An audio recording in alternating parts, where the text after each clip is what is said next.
Je suis entourée par les experts en fait du coaching mental et de la motivation. Bonjour Christophe Médici, animateur, chroniqueur, auteur de nombreux ouvrages tels que Savoir gérer les personnes toxiques, les clés de la méthode haute qualité relationnelle et coach en motivation.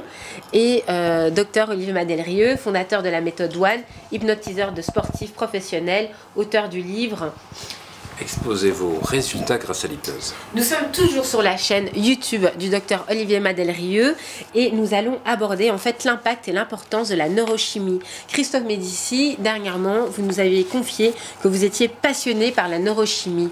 Pourquoi? Je suis passionné parce que je trouve qu'un individu, il s'exprime et il se comporte de manière holistique. Et évidemment, il est aussi du bio, il est aussi de la chimie, il est aussi, Olivier connaît ça mieux que moi. Mais par contre, vous avez cité mon livre sur les personnes toxiques, mon best-seller d'il y a 2 ans. Et effectivement, ce qui est amusant, c'est quelle est l'étymologie de toxique? Olivier, ça vient de toxicone. Qu'est-ce que veut dire toxicone? C'est un poison.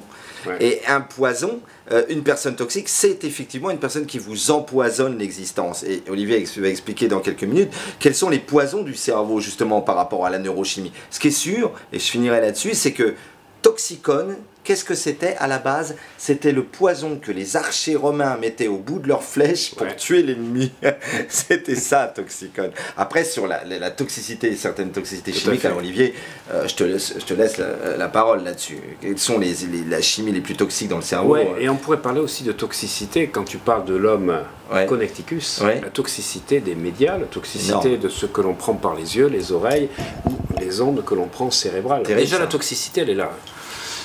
Voilà, donc la toxicité du cerveau. Le cerveau, vous le savez peut-être les amis, fonctionne de 4 modes.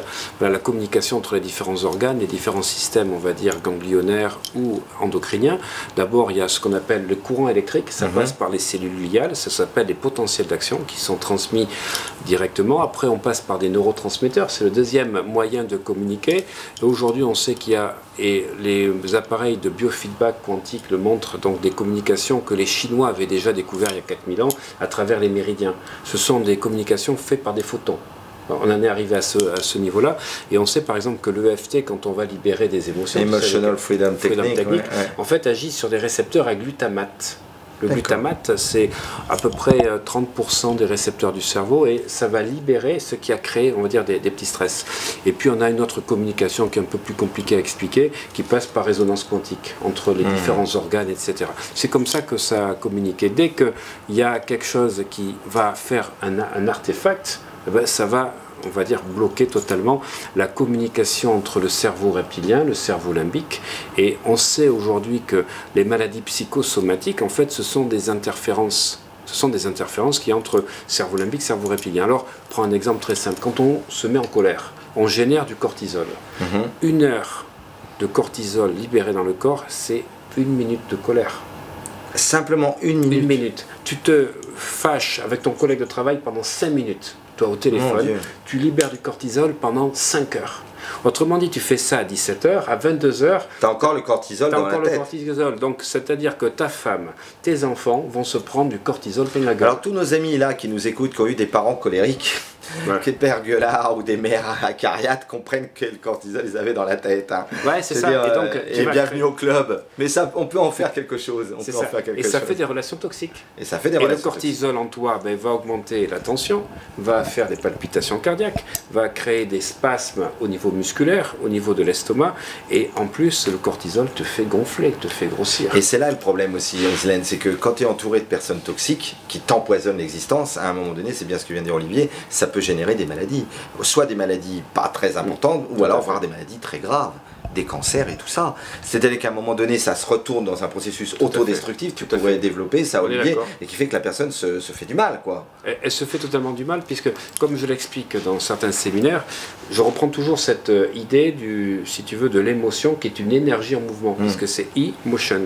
En sachant qu'une émotion n'existe pas, on a beau en parler dans le coaching ou la PNL, une émotion n'est qu'un message neurochimique, qu'on appelle un neurotransmetteur, qui va stimuler un neurorécepteur qui va générer des sensations.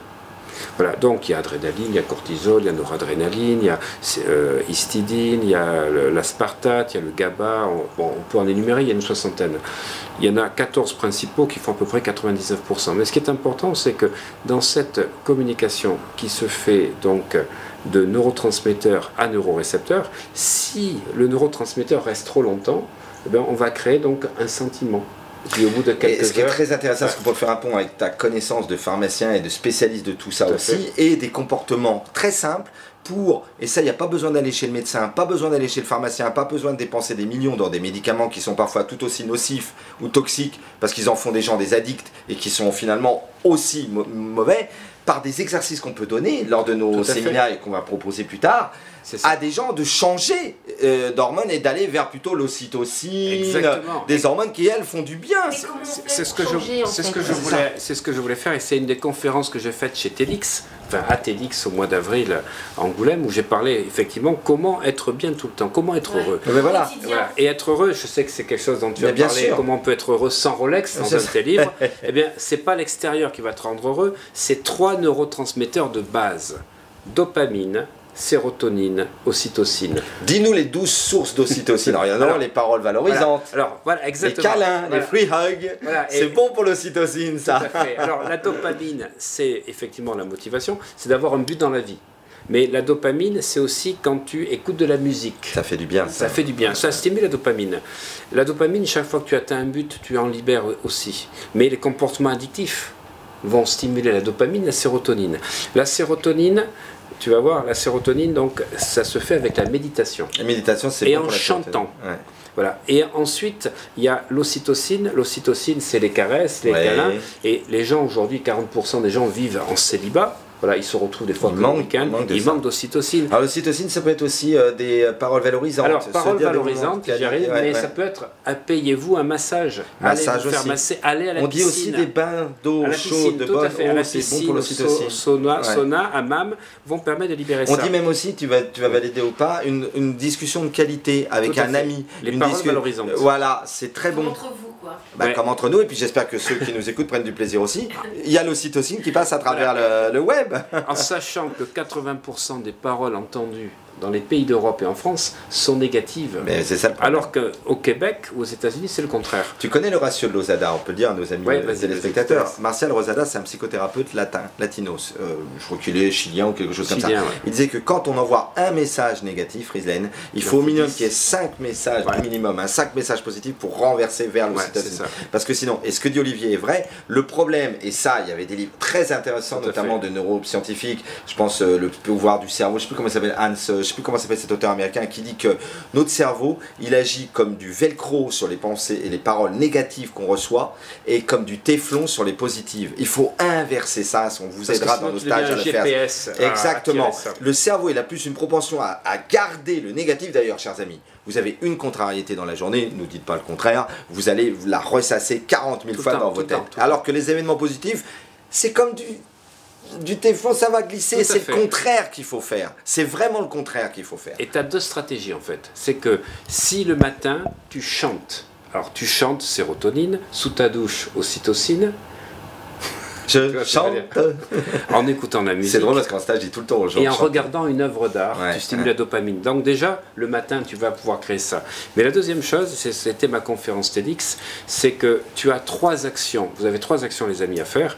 C'est vous concentrer sur ce qui est beau dans la vie, ça stimule la dopamine.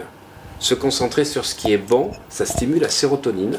Et se concentrer sur ce qui est bien, l'ocytocine. Mais il y a un livre qui s'appelle comme ça, Beau, bien, hein, je crois, je l'ai à la maison. Ah, je sais pas ça. C'est un auteur qui a écrit un livre. Ça, c'est une américaine qui avait fait des études il y a 2 ans. Mais c'est très bien parce que toi, tu fais un pont avec les bonnes Parce qu'en fait, si tu portes ton orientation dans la journée sur ce qui est beau dans la vie, sur ce qui est beau, au lieu de regarder les médias, au lieu d'écouter les cancans que vous entendez, portez votre attention sur ce qui est beau, sur ce qui est bon, sur ce qui est bien, vous libérez naturellement l'ocytocine, la sérotonine, la dopamine. Et en plus donc, et ça on saurait vous le conseiller, faites attention à qui vous entoure et qui vous fréquentez, parce que c'est là que ça se joue aussi. Les gens qui font dans le beau et d'autres qui sont dans le laid, ceux qui sont dans le bien et ceux qui sont dans le mal, et ceux qui sont dans le laid, tout ça. Et c'est ça la différence entre les personnes à dominante basse qualité relationnelle et les personnes à dominante haute qualité relationnelle. Donc, faites attention. Et moi, je conseille à ça, à mes stagiaires, à ceux qu'il faut leur dire, chaque année, faites un check-up relationnel. Encore un acronyme, cure. Un cure et pas une cure. Si une personne est toxique et pas dans le beau, bien bon, demande-toi si elle te fait du bien ou si au contraire elle n'est pas un vampire relationnel qui t'amène vers le toxique au niveau neurochimique. Et ça, les gens qui sont dans des couples toxiques doivent nous entendre, qui ont des amitiés toxiques doivent nous entendre, qui ont des parents toxiques, Suzanne Forward 1992, doivent nous entendre. La neurochimie, c'est aussi ce que les autres t'envoient, ceux que tu fréquentes au quotidien. Et voilà, ceux que tu fréquentes au quotidien. Alors, si vous voulez fréquenter du beau, du bon, du bien, eh ben, nous avons plusieurs propositions à vous faire. D'abord, des masterminds extraordinaires. Ah ouais, je pense que ça va être BBB. Les masterminds B3 qui vont vous permettre de côtoyer des personnes qui sont à la recherche des mêmes choses que vous. Donc ça crée une épigénétique. On va passer une journée ensemble, tous les mois. Quelle journée? Parce qu'avec nous deux, une journée, c'est une journée mémorable, inoubliable, hein, vraiment. Alors, il y aura dans ces 10 séances qui sont faites sur une année, on aura des lieux de prestige par moment, et puis on aura aussi des invités de prestige pour le 3e mastermind. On pourra même faire venir des grands champions que tu connais et que je connais, des gens qui sont des figures exemplaires. Je pense aux gens que tu coaches en tant que sportif de haut niveau, que je coach en tant que grand intellectuel, enfin, ou des journalistes, des figures de réussite qui sont tout autant dans l'humanisme. Parce que nous, Olivier et moi, on tient et on insiste là-dessus, réussir, oui, mais réussir tout en étant dans les valeurs. Voilà. Dans les valeurs. Voilà. On était, avant de se rencontrer avec Christophe, confrères, mais on était plus frères que cons. Et nous, on préfère... Et quand on dit qu'on était frères, on sait de quoi on parle. Exactement. On préfère les gens qui sont dans la fraternité que dans ça me rappelle des souvenirs. Exactement. Nous parlerons de ces 3 points ensemble. Les amis, suivez la suite des vidéos dans 10 jours où on va vous faire des propositions de mastermind et puis... Oui, mais vraiment, moi je suis enthousiaste et exalté par rapport à ça, vraiment. Et on vous attend et vraiment, venez, vraiment. On va travailler ensemble tout le cerveau. On est en stéréo, cerveau gauche, cerveau droit, œil gauche, œil droite et oreille gauche, oreille droite. Le bonheur, les amis, est dans votre cerveau, pas à l'extérieur. Et fait cette phrase de Gandhi, l'avenir, c'est ce que vous faites maintenant. Ne l'oubliez jamais. À bientôt les amis. Elle est belle cette phrase de Gandhi. L'avenir c'est ce que je fais maintenant. Mais j'adore.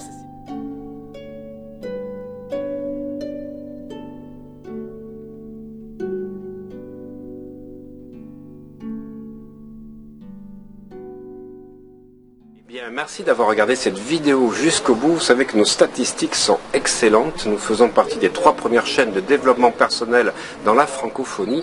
Et grâce à vos likes, vos partages et vos nombreux commentaires, eh bien, nous ne faisons que progresser. Vous savez que ce sont vos commentaires qui me donnent de plus en plus de matière pour répondre à votre demande et à vos différentes questions.